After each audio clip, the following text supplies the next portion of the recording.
Na-realize ko habang tayo tumatanda, parang madami tayong naiisip na ilagay sa ating face para mag-anti-wrinkle naman tayo. So nakita ko to sa Costco, ang isang toner pads that can lessen your wrinkle.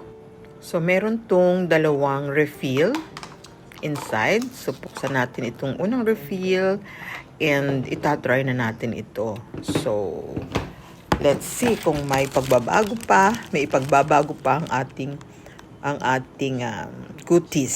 So ito ay toner pads na you can use it in the morning and in the evening. So yung isang pads nito may dalawang phase, so you can use the first phase in cleaning, and then after 10 minutes na dry na ulit siya, so gamitin na natin ulit yung another phase of the pads. So it is a toner pads that an anti-wrinkle.